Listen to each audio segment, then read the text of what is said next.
The millionaire's cruel laughter echoed through the grand ballroom. He pointed at the maid, smirking. "Dance the tango and I'll marry you!" Everyone burst into laughter. But as the music started and she stepped forward, the room would soon discover a secret that would silence every mocking voice forever. The chandeliers glowed above the glittering ballroom, filled with men in tailored suits and women in sparkling gowns. Among the servers moving silently was Isabella, a maid dressed in plain uniform, her eyes downcast as she carried trays. The guests hardly noticed her, until Charles, a wealthy and arrogant millionaire, spotted her. He had been bragging about his charm all evening and, emboldened by laughter, turned his attention to her. With a mocking grin, he clapped his hands and called out, "If you want to rise above scrubbing floors, show us how you dance the tango. Do it, and maybe I'll marry you." The crowd erupted with cruel laughter, eyes burning into Isabella. She froze, cheeks burning with humiliation. For years she had carried her past like a hidden shadow. Now, mocked and cornered, she stood in the center of the room, her dignity hanging in the balance. The laughter stung Isabella like daggers, but deep inside, her heart beat with something stronger than shame. She slowly placed the tray she was holding onto a nearby table, her trembling hands steadying. Then she raised her head, her eyes sharper than anyone had ever seen. "Very well," she said, her voice calm but powerful. The room fell silent. Charles smirked, believing his cruel challenge would break her further. A musician hesitated, unsure if he should play, but Isabella gave a subtle nod. As the first notes of tango filled the room, she stepped forward. Her posture changed, no longer timid but commanding, as if she had been waiting for this moment. The guests who had mocked her seconds before leaned forward, sensing something extraordinary was about to unfold. Charles laughed again, but even he began to feel uneasy, his arrogance wavering in the face of her sudden confidence. As the music swelled, Isabella moved with grace and strength that none expected.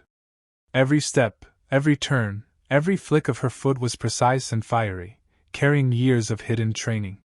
Gasps filled the ballroom as the maid transformed before their eyes, not a servant, but a dancer who owned the floor.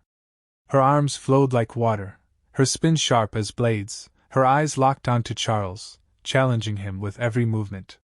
Memories of her past echoed in her mind. Once a celebrated tango dancer, she had abandoned her career after a family tragedy, forced to work in silence as a maid. Now, that hidden world erupted, raw and unstoppable. The crowd that had mocked her was frozen in awe, their laughter silenced by respect. Even the musicians, inspired, poured their souls into the song. Charles sat frozen, his smirk long gone, his jaw tightening as realization struck. He had awakened a storm he could not control. When the final note rang through the ballroom, Isabella froze in her last pose, her chest rising and falling with passion. The room erupted, not in laughter, but in thunderous applause. People leapt to their feet, clapping and cheering, some even with tears in their eyes. Charles, red-faced and speechless, struggled to regain his composure. He muttered, "But how?" Isabella stood tall, her plain uniform suddenly looking regal. "Before I was a maid," she said calmly, "I was a champion dancer. I gave it up when my family needed me more than fame or wealth." Her words struck deeper than her dance, reminding everyone that behind her modest clothes was a story of sacrifice and courage. The crowd turned their admiration to her, and Charles found himself small, his arrogance stripped bare in front of all.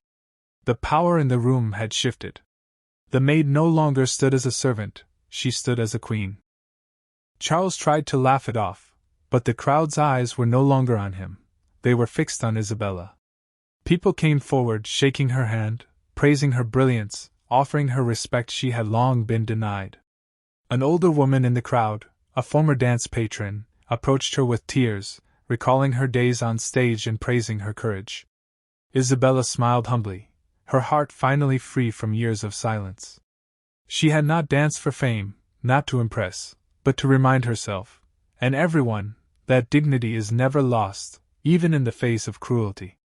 Charles slipped into the background, his pride shattered, his name stained by his own arrogance. Isabella, meanwhile, walked out of the ballroom with her head high, no longer just a maid but a woman who reminded the world of true worth. The tango that night was not just a dance, it was a victory of spirit over mockery, and it left an unforgettable mark on every soul who witnessed it.